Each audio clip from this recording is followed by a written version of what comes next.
Saya harap rakan-rakan daripada ahli berhormat sebelah sini dan sebelah sana dapat bersama meneliti semula angka-angka ini. Ini kalau ikut COVID-19 budget,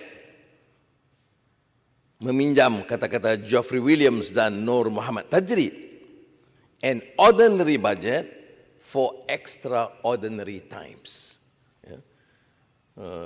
Bagi saya bukan saja ordinary, misleading budget menghadapi masalah yang extraordinary. Apa extraordinary-nya ya? Ditekankan berulang kali COVID. Jadi maknanya rakyat fikir ini terpaksa kita kena tolong bagi 500 ini, 300 ini. Seolah-olah begitu extraordinary-nya ya. Tetapi jangan lupa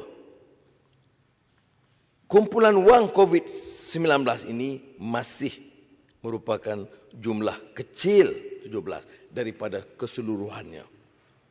Walaupun dijelaskan kemudian soal peruntukan Kementerian Kesihatan ini dibantah oleh banyak kalangan, Menteri Kewangan jelaskan, oh tidak, tak nampak di sini, nampak dalam development expenditure. Ini saya tak faham betul. Beramai yang bekas Menteri Kewangan di sini ya, dari Bagan, saya sendiri, dari Pekan, kita tak buat. Mana boleh kita guna peruntukan Kementerian Kesihatan, kemudian dia sorok pula belah sana lagi, bawah development. Buat apa? Peruntukan ini harus beri penjelasan. Ya. Tak boleh umpamanya, saya fikir sebab utamanya hanya nak tunjuk bahawa tidak ada defisit yang bertambah. Tapi tidak boleh dalam bentuk penipuan angka atau mengelirukan. Ya. Kita baca teliti, kemudian yang kita faham daripada buku ekonomi, penyataan ekonomi dan juga kenyataan dan juga ucapan, tetapi tidak dapat dibaca sehingga dibantah kemudian baru dibangkit. Ada celah sana, celah sini, disorok sana, disorok sini. Tak. Jadi oleh yang demikian, kalau kita lihat umpamanya buku tinjauan ekonomi, 9 isu dalam pengurusan dan prospek ekonomi itu ditekankan. Banyak menarik. Kesihatan rakyat, saya tekankan yang 3 yang utama. Dan saya percaya Yang Berhormat yang berikut akan teliti, mencerakitkan cara teliti tiap aspek yang disebut. Ya.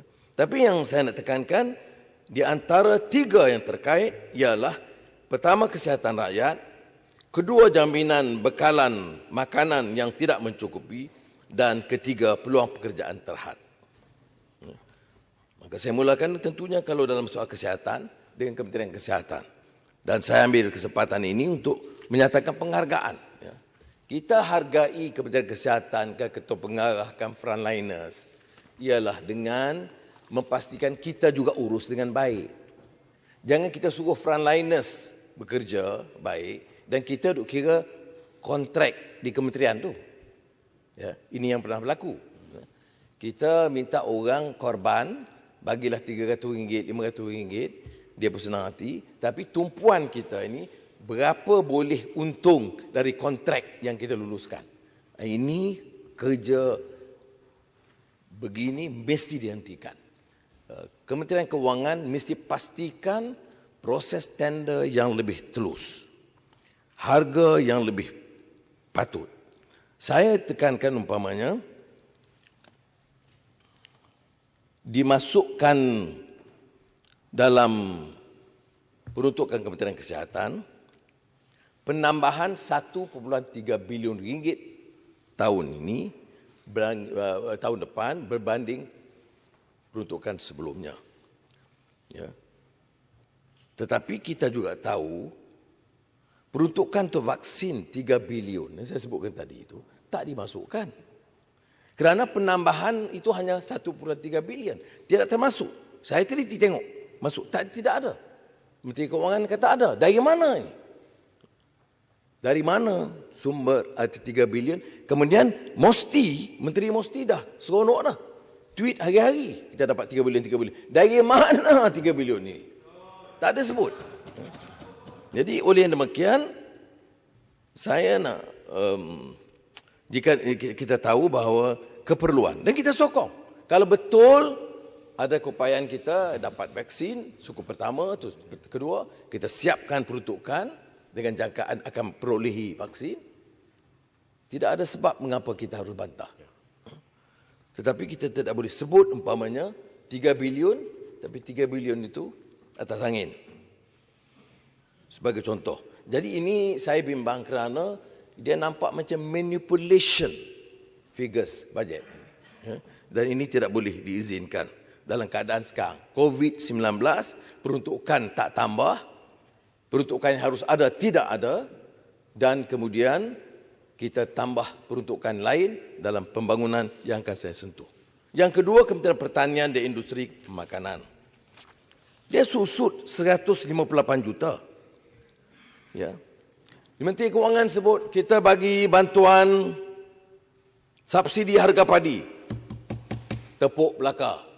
Yang tepuk tak tahu bahawa peruntukan subsidi padi itu dikurangkan. Ya. Berbanding tahun 2020 berkurang 50 juta ringgit. Penanam padi ini kategori rakyat miskin. Kedah, Kelantan, Terengganu sampai Sabah, Sarawak. Tetapi subsidi padi dikurangkan dan menjejaskan kedudukan ratusan ribu keluarga penanam padi, majoriti Melayu, Bumi-Putra. Dan B40. Ya. Dan padahal kita tekankan ini sebagai keutamaan, tapi kita kurangkan. Ini sebagai saya contoh. Ya. Belanjawan 2021 juga, dana bagi LKIM berkurangan 37.6 juta berbanding tahun sebelumnya, iaitu 100.6 132 juta. Jadi oleh demikian, maknanya untuk 2021, jadi kurang 37.6 juta. Apa yang dilakukan oleh Menteri Kewangan ialah kurang daripada LKIM, kemudian ambil lebihan itu dan bagi kepada nelayan. Ini bagi saya satu yang mengelirukan dan cuba you tarik daripada LKIM. LKIM itu tanggungjawab dia membantu menyediakan prasarana dan kemudahan membantu nelayan. Dan kalau apa yang berlaku penurunan sebanyak 35.19% ini akan memberi kesan kepada nelayan. Jadi nelayan bila dengar ucapan belanjawan nampak gembira dapat RM300, sebenarnya dipotong daripada peruntukan dia yang sebelumnya. Kementerian Sumber Manusia peningkatan 0.7% berbanding atau ketimbang tahun sebelumnya. Ya. Padahal kalau dilihat kumpulan wang COVID-19,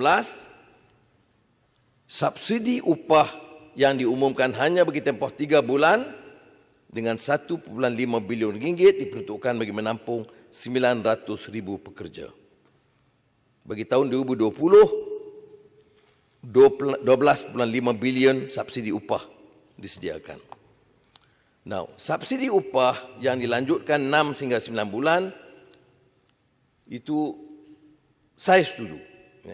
Tetapi kita kena ingat bahawa 53% yang disebut jumlahnya ialah 820,000 penganggur pada Mei 2020 yang di antara yang tertinggi yang pernah kita catat. Jadi apakah jumlah ini dan pendekatan begini boleh menyelesaikan masalah yang berlanjutan? Kalau setakat ini kita lihat sehingga akhir tahun belum ada kesan pemulihan yang sebenarnya. Ya. Berdasarkan Jabatan Perangkaan Malaysia 2020 siri 8, 26.3% daripada jumlah 15.3 juta tenaga kerja di Malaysia yang terlibat dalam industri ekonomi gig atau 4 juta pekerja Malaysia yang dikategorikan sebagai freelancer atau pekerja bebas. Ya. Kalau statistik tenaga buruh di Malaysia Ogos 2020, Jabatan Perangkaan kadar pengangguran kekal pada 4.7% 2020, maknanya 741.6 ribu. MIR on unemployment, pengangguran, maknanya anggap stabil keadaan begitu, dan dengan prihatin penjana dan package stimulus dan moratorium bank harus kekal dalam keadaan yang sama, tetapi masih membimbangkan kerana mungkin mencecah sehingga 4.5%. Jadi oleh demikian,